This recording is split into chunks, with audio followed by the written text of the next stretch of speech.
So happy the PS5 is backwards compatible with the PS4. I can play my PS5 games on the PS4 on the PS5. Folks, I would like to talk about a funny little thing with this generation of PlayStation.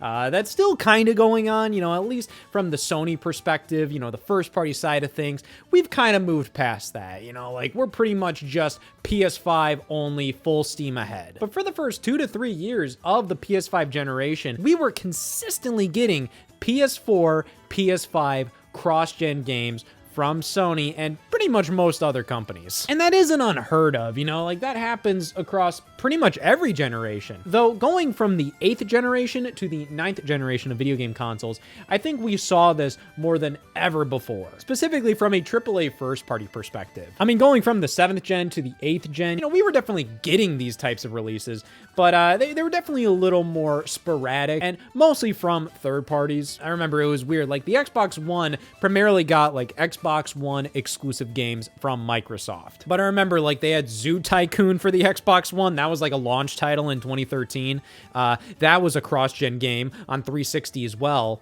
Okay. Forza Horizon 2 was on 360 and Xbox One, after Forza 5 was already an Xbox One exclusive launch title. And then you had Rise of the Tomb Raider, which Microsoft paid for exclusivity rights for a year for that game. And it was shown off as an Xbox One exclusive title, but it also came out on Xbox 360, which was weird as hell. And on the Sony side of things, there's only one major game I remember from that generation, which I'm talking Little Big Planet 3. For some reason, that came out on PS4 and PS3. And that might just be because they made sure that all of the Little Big Planet 1 and 2 levels were playable in Little Big Planet 3. So it might have just made sense to make sure all right, it's a PS3 game and it works on PS4 as well. But for the most part, the cross-gen releases were kind of sporadic there when it came to the first party games, or they were specifically labeled as remasters or definitive editions. The Last of Us appeared on PS3 and PS4, but the PS4 version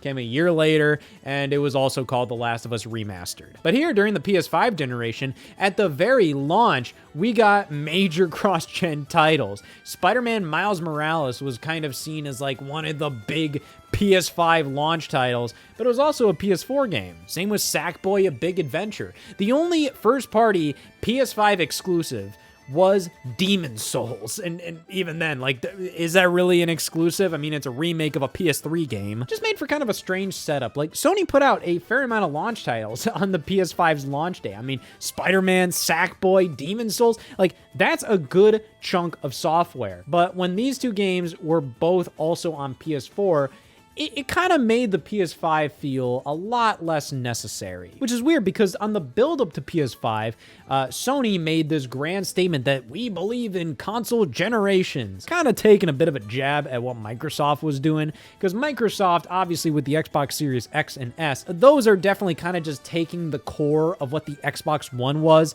and just kind of souping it up for a new generation. In contrast, everything about the PS5 felt brand new. The design of it, the UI, everything. But then you look at the games and 95% of them were also releasing on PS4. So I kind of wanted to take a look at these things. I wanted to play the PS4 versions of a couple of these games and just kind of see how things played out. I wanted to see if okay, was the PS5 version so much better? Now, I realized that when I played Miles Morales on my PS5 initially back in 2021 when I got my system, I realized I was playing on quality mode, so my footage isn't 30 frames per second. I wasn't as big of a frame rate snob as I am these days. Now I can definitely notice, but I didn't realize that when I was playing Miles Morales on PS5, I was getting the old bang for my buck graphical experience. You're playing quality mode to experience all that ray tracing nonsense they keep pushing onto us. And honest to God, after playing the PS4 version, I don't give a flying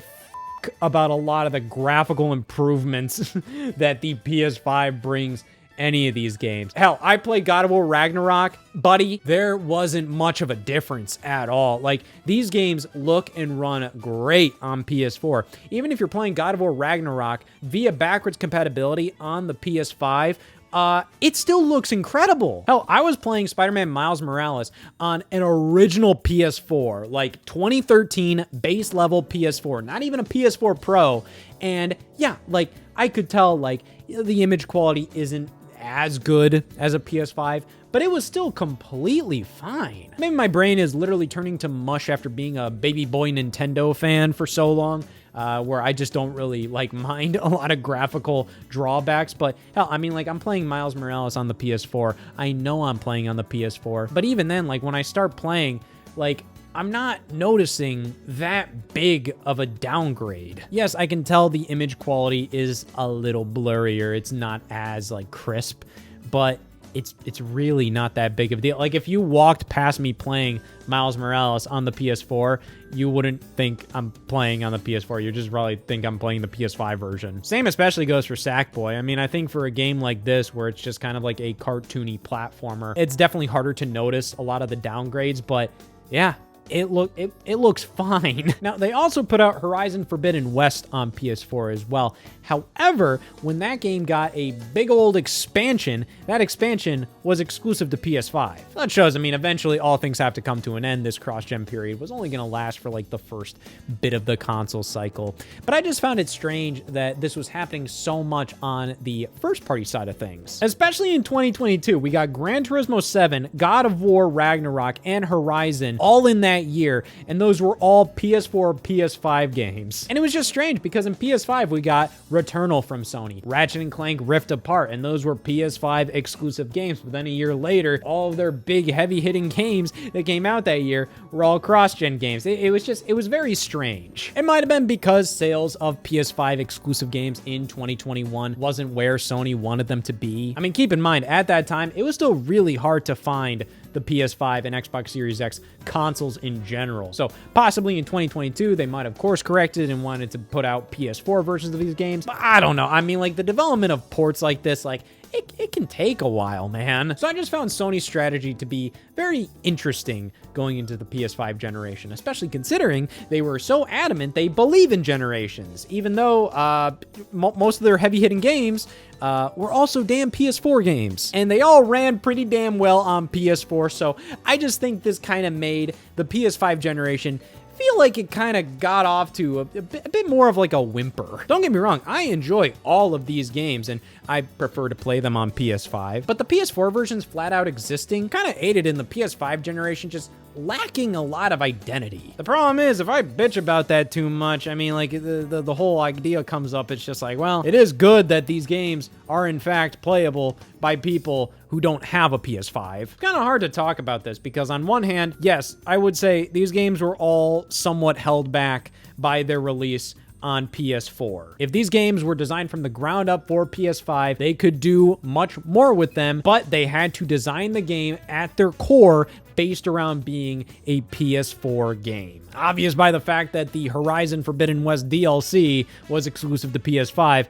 and that DLC definitely goes a little crazier with the environments and just graphical fidelity, all of that stuff. On the other hand, I mean, like, okay, like how much further were these games gonna go? I mean, Spider-Man Miles Morales was always meant to be like a standalone expansion to the original Spider-Man PS4 game. Like, this is like a 6-hour adventure. It's meant to be a smaller thing built off of the PS4 game, so it's just like, well, yeah, it's gonna work on PS4. Sackboy, a big adventure. There's no reason why this shouldn't work on PS4. Hell, there's no reason why this shouldn't work on PS3. And God of War Ragnarok, I mean, like, yeah, it's built off of God of War 2018. Gran Turismo 7 does look pretty good, but I gotta be honest, a lot of these realistic driving simulators, yes, they can be graphically impressive, but it's like, I honestly kind of feel like, yeah, at this game's core, again, like there's no reason why it shouldn't work on PS4. So why not give everybody the option, especially when the PS5 was super hard to come across? Well, here's the thing. After this cross-gen period ended,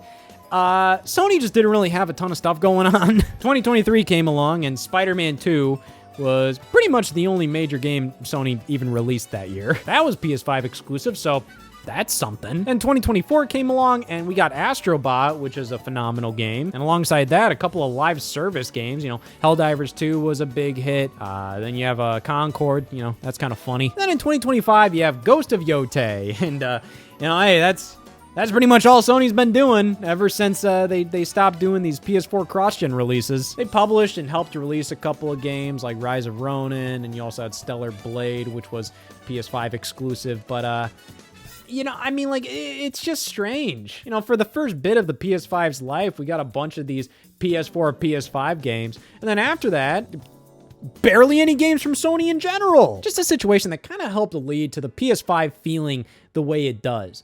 The PS5 is a great console, but does it really have like a big stack of exclusives that are like, oh my God, I'm so happy I bought a PS5 for these? I'd probably agree, but very begrudgingly. You know, like, I think Spider-Man 2 is a good game, but it feels very much like just another Spider-Man game. And that's one of the exclusives, man. All these games are good, but they're PS4 games at their core, and they have nicer versions on PS5, but the enhancements that the PS5 gets are pretty damn minimal in the grand scheme of things. And even if you don't know PS4 versions of these games exists, at the end of the day, like, God of War Ragnarok is a phenomenal game.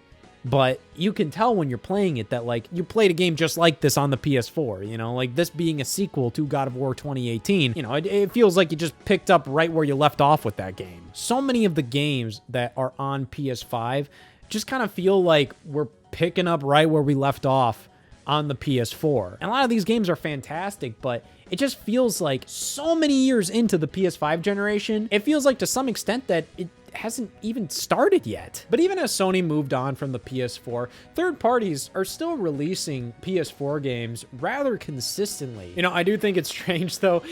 Madden recently dropped PS4 versions, and you know, now they're just PS5 only. But there's still a fair amount of games that do PS4 versions. For example, a lot of Sonic games do it. Sonic Cross Shadow Generations got a PS4 version, even though the physical PS4 disc was exclusive to like limitedrungames.com. But still, that game came out on PS4 alongside Sonic Racing Cross Worlds. Tony Hawk Pro Skater 3 and 4 released on PS4. Like a Dragon Pirate Yakuza released on PS4. And of course, you have Call of Duty still releasing on the last generation of consoles too. And it's pretty crazy when we take a look at things like the PS4 launched in 2013.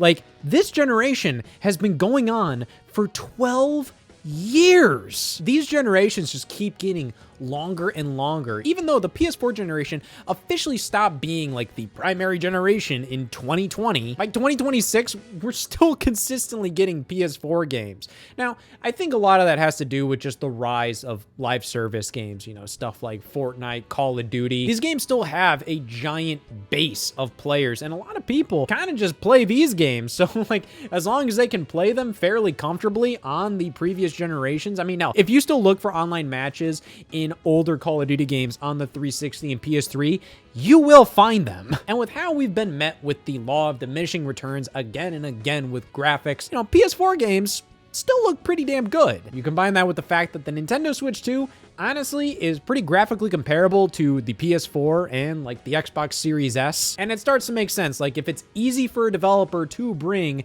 a game to PS4, sometimes it might be worth it. The PS4 and PS5 are pretty similar when it comes to how games, like, at least kind of look. You know, while the PS5 is definitely better, it doesn't feel like this crazy jump, especially when this year we can still kind of compare how games look and run across both generations. While the PS5 is an incredibly nice upgrade, especially when it comes to loading times, frame rates, image quality. You compare PS4 versions of PS5 games like Hogwarts Legacy or Star Wars Jedi Survivor. Like, that was a game that was exclusive to PS5 and Xbox Series X and S, and then they actually went in and created last gen versions that released in 2024. And you can see, like, the 9th gen versions look better, but it's also like, when you're in the moment playing the games on PS4, like, it doesn't really matter. You're not really thinking like, oh wow, this is rough. So I'm of the opinion that if a game can run on PS4 and it makes sense to bring to PS4, why not? But if you ask me to like really give a fuck about my PS5 at the same time,